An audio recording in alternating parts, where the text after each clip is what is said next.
Okay, my fellow compadres, let us throw back to the beginning of the year for my trip to a small unique spot in Eastern Europe. Let's go! As I head out of SJJ Sarajevo International Airport, I wasted no time to jump on a cab to the city centre. Cost is about 20 Bosnian marks, that's about 10 euros, and we did get a good history lesson from an ex-Bosnian soldier.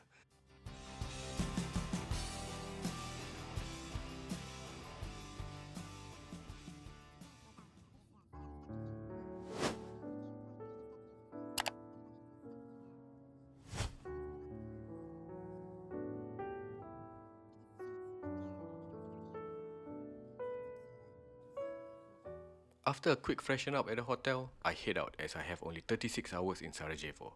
First stop is a significant one and is the Alifakovac Muslim Cemetery. Here lies the martyrs of the Bosnian War of 92 to 95. Before we proceed further, let us recite in our hearts a short prayer for them and their families. It's just sad and something to think about where this only occurred 30 years ago, just after the Gulf War. But a similar kind of oppression is still happening now on this day and age in Palestine for 75 years by the Zionist scums.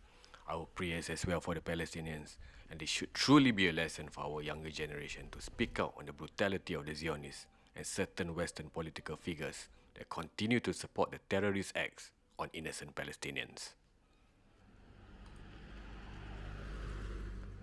Downhill from the cemetery is Old Town, where you will be greeted with a flock of pigeons and one of the oldest historical landmarks of Sarajevo.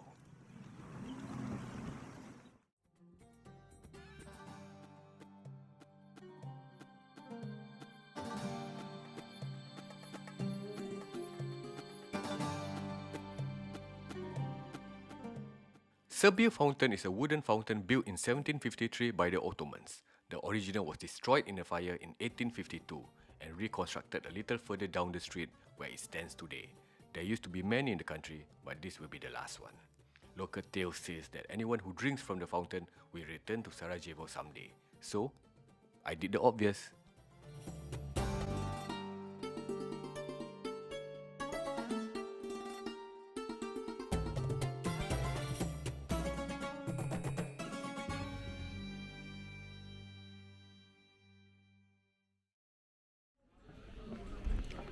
Walking past the fountain, you will already be at Bascarsija Street.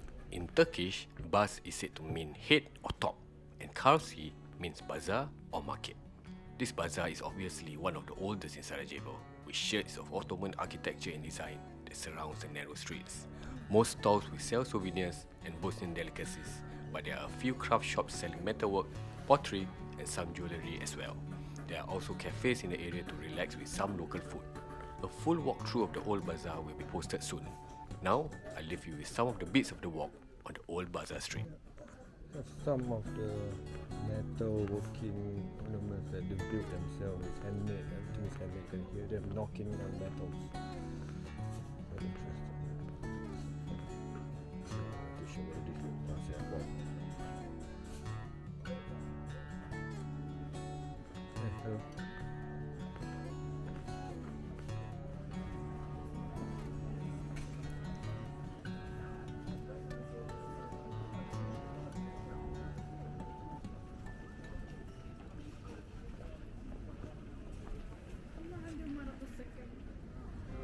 You can see from the old bazaar walk, the tower of Gazi Hasribek Mosque is in sight from a distance. This is the largest mosque in Bosnia. It is built in 1530. Who is Gazi Hasribek, you may ask? He's one of the governors of the Ottoman Empire that expanded the empire till Croatia and Hungary. He also contributes to the development of Sarajevo and financed some of the important buildings, including the mosque and its facilities. These facilities include the madrasa, which is the religious school, as well as a library.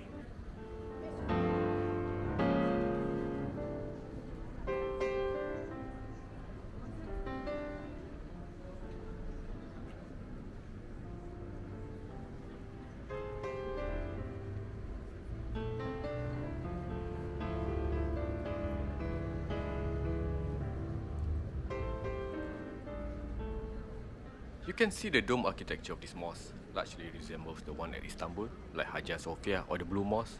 A main large dome is constructed and surrounded by a few semi-domes. The case of Hagia Sophia and the Blue Mosque, is surrounded by even smaller semi-domes as well.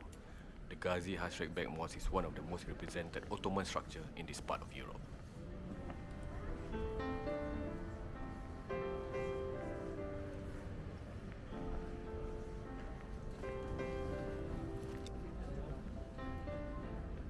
The Gazi Hasrekbek Mosque has a monumental courtyard with 4 gates and a fountain in the middle of the courtyard.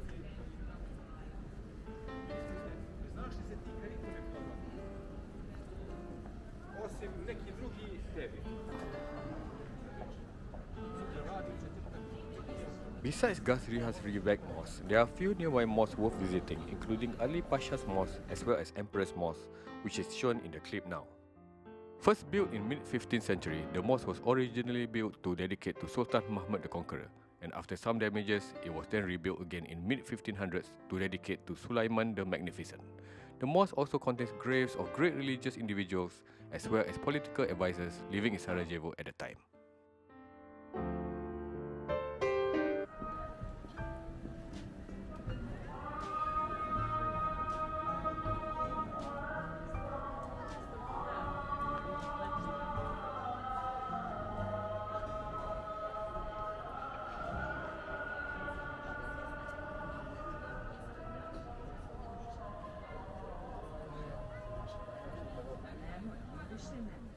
It's amazing how an area can be transformed within seconds. This is a spot where east meets west. As we walk further away from 15th century Ottoman architecture, we suddenly step into a more familiar picture. This western half showcases an architecture and culture which is said to arrive during the Austro-Hungarian era. It almost feels like you're in London or Paris as well. However, a lot of touristy Europe have very similar architecture, I feel, in my opinion.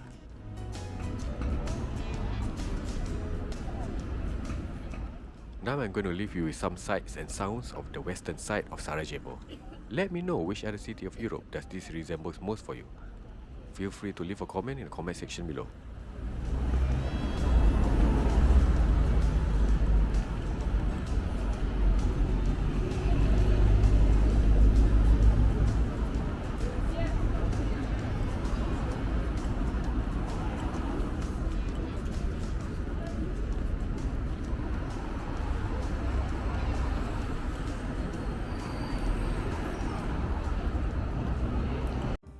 You also find many monumental churches on the west side of Sarajevo. Two of the main ones in the Serbian Orthodox Cathedral, which you are looking at now, and the Sacred Heart Cathedral. There are few Jewish synagogues as well in Sarajevo, which really lives up to why Sarajevo is called the Jerusalem of Europe. Some other important landmarks which you shouldn't miss includes the City Hall, the Latin Bridge, where Franz Ferdinand is assassinated, leading to the cause of World War I, and the Sarajevo Roses and Makila Market. These to remember the victims killed during the siege of Sarajevo. Their mortar rounds and explosions in the area left a pattern that almost looks like a floral rose design. Now let's step into one of the darkest periods for Bosnians. Let's have a short walkthrough into the Museum of Crime Against Humanity and Genocide. The museum is definitely one of the top picks if you're planning to visit the country. From interactive stories regarding war crimes, videos, personal belongings of victims of the Bosnian War, it has it all. I will be uploading a full walkthrough on a separate video. There is also a remembrance room to relive the horror that victims encountered during the war. It's something to think about for us, the privileged ones.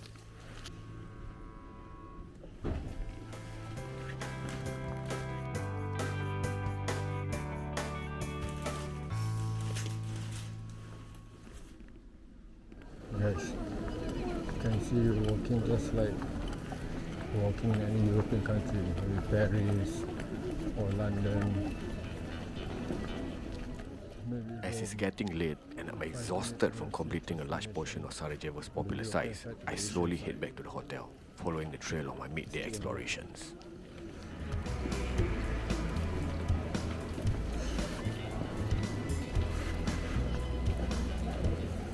Now I leave you with a night walk from the west to the east to end one of the most unique days I've had in my travels. After this, I get some rest and I explore further in the morning. Enjoy the night view.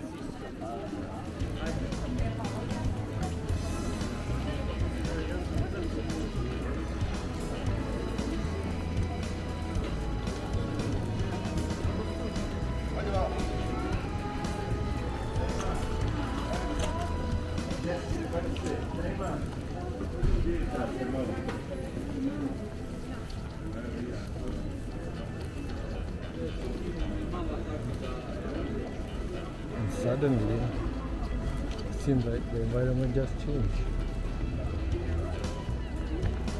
You see, this is the line east meets west. Sarajevo, meeting of cultures. It suddenly becomes an old town. Now the Ottoman architecture.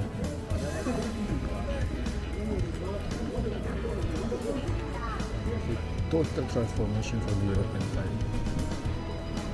This is something unique that you're interested in. Visit Sarajevo. Never find anything new.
Okay, good morning guys. It's my second day here in Sarajevo and my flight to London leaves in a few hours in the afternoon. Fortunately, the Tunnel of Hope or the Sarajevo War Tunnel opens early, at 9 AM to be exact.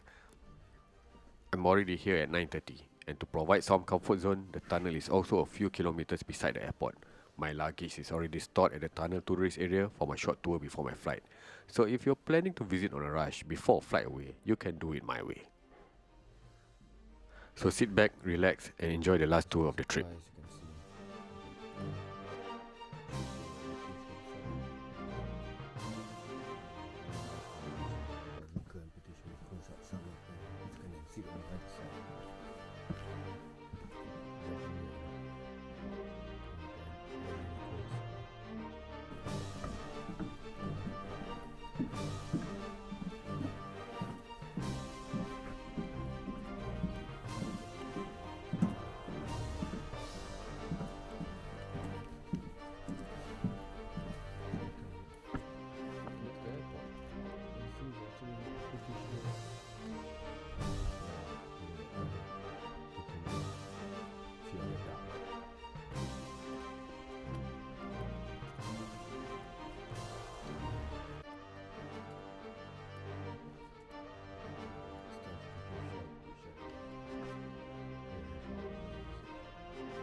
Thanks for watching. Please click on the thumbs up button and consider to subscribe for more videos. Also, feel free to comment so I can improve the channel. Have a good one. Thank you and see you soon.